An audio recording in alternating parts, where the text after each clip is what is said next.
This is an interview that should have happened 12, 15, 20 years ago. I'm with Pete Wilkinson, who a lot of you will know as somebody who's contributed to WebBall back from when we were doing the earliest of the pitching challenges, and has been involved with me in a distance way ever since, but somehow we've just never been able to get this to happen. I basically wanted to ask the one most important question of Pete. Why are you the guy that more than anyone I know in sport has fun doing what they're doing? Good question. I loved playing it. I got to play it for the right reasons. I was a shy kid, and it gave me a chance, because I grew up in an era when kids just played, to be a peer and learn by doing. We didn't know the difference between failure and success. If we were out playing, I grew up in Southern California, so it was sunny most of the time, and if we were out playing, we were all pretty happy, and it really was a lifelong love of friends that drove a particular group of us together. And it turned out that most of us played for quite some time. We all played in neighborhoods then. Nobody knew what select was. You determined who select was by how you played the game. Right. And as a young person, we did that, and we just did it for fun, and I didn't know if I was any good or not.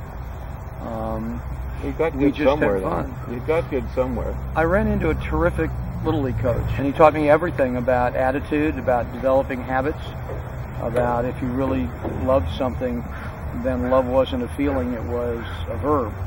And that if you loved something, you showed it by how you went about it. And so for him, it wasn't about physical errors, it was about mentality of staying present. And I learned at 10 years old that if you love something, you need to be present. When that stuff didn't matter, that I had friends, and I had baseball, and we had each other, and I had mentors who were adults who gave me a chance to be me. Skipping ahead, you got into elite programs at some point in there. Obviously, somebody took notice of you as a player, first of all. I played Little League, and then I played Babe Ruth baseball in the local neighborhood. Sure. I was chosen high at both of those things, and somebody told me I was chosen high.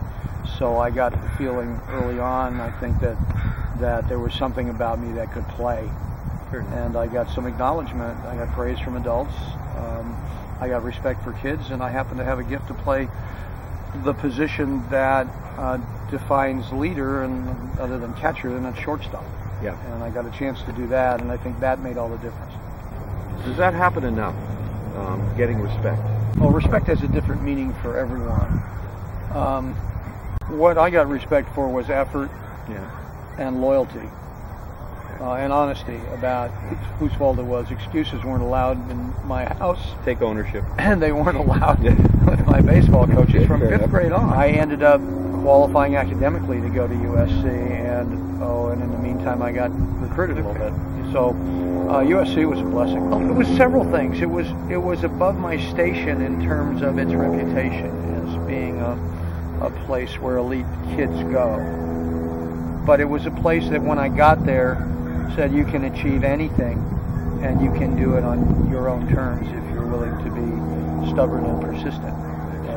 Those things are different. But I was stubborn and persistent, and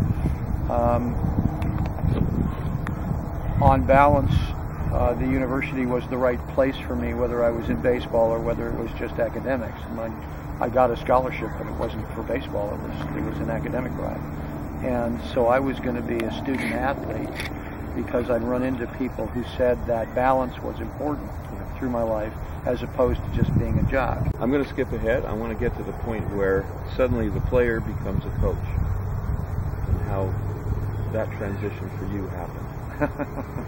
Because everybody has a story about why their playing career went where it went or didn't go where it went, and the associations you were with, but it's at some point the realization, I'm not doing that path, I'm now going to do this path. That realization came to me suddenly. Okay. I was a freshman at USC, and I played basketball, and I got hurt. I knew the day it happened that any thought of a professional career, which was my ambition at that time, was over.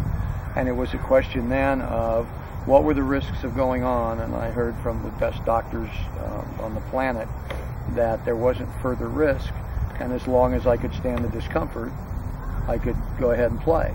And so I did that for 3 years, and in the middle of the third year, in 1968, I went to Rod and said, you know, there's some people here who deserve an opportunity that I'm taking, and I can't play the game anymore the way I want to. And while he was very generous and told me that I could play it well enough to be a Trojan and continue to do that, after a conversation, he said he understood that I needed to satisfy me, and if I couldn't do that, then we would be lifelong friends, which we were. So you become a coach? I did. At the volunteer level, the Little League level, I was so disappointed by losing my dream that I struggled with going near a full-size diamond, and I didn't for 3 years.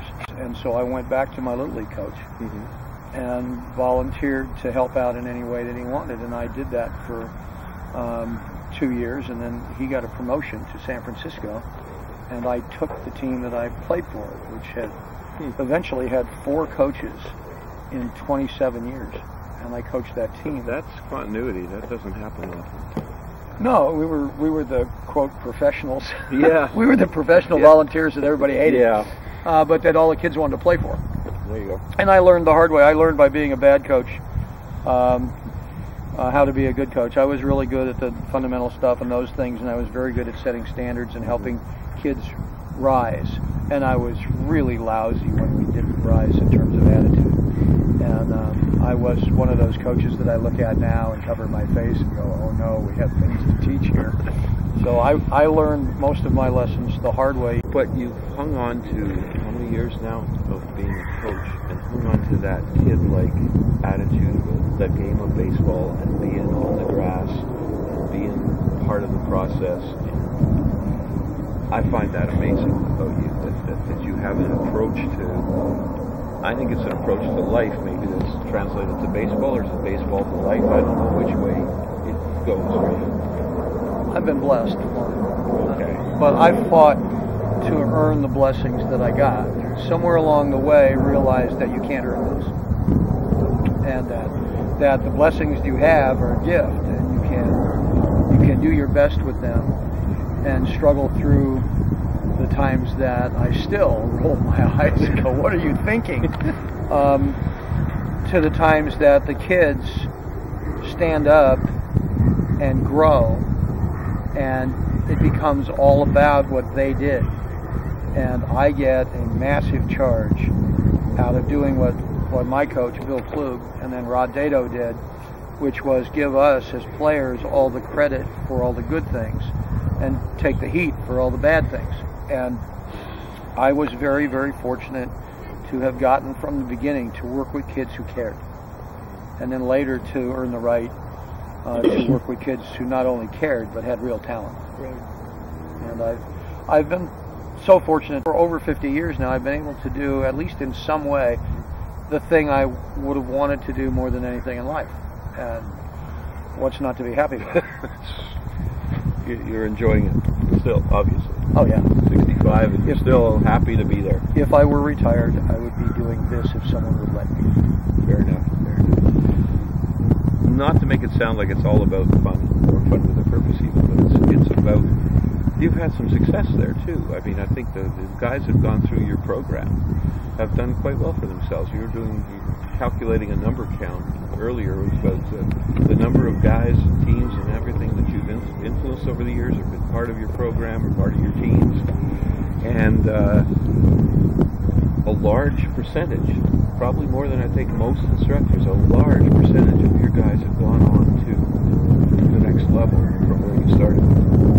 Yeah, if I include the kids we've had since I formed the academy originally 24 years ago, over 90% of our kids, 95% basically, have gone on to play collegiately.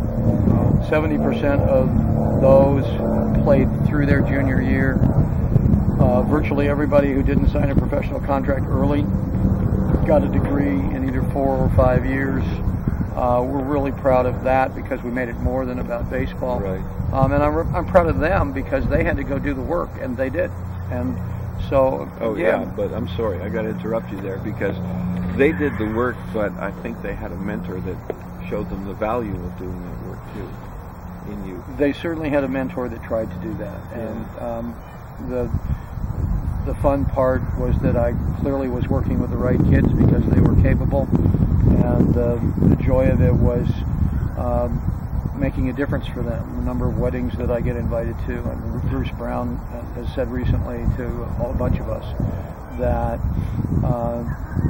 one of the great things about measuring success in the business that I'm in is, do they introduce their kids? Do they introduce their fiancés? Do they make you part of their life? And I've been so fortunate that my kids have done that. So it's a pretty cool gig I have. No kidding, eh? I'm very, very fortunate to have it. And I think you're very talented to have it too. I think I could think of a lot of people who've had those opportunities and they just haven't reacted the same way. I tried to screw it up early. And, get it out of the way, get the problems out early. And I was mentored by some parents who put their arm around me instead of kicking me in the butt. There you go. I've had the bad side of that too, and dealt with people who weren't very charitable and tried to do some damage because of like some things that I did. But I'm on balance.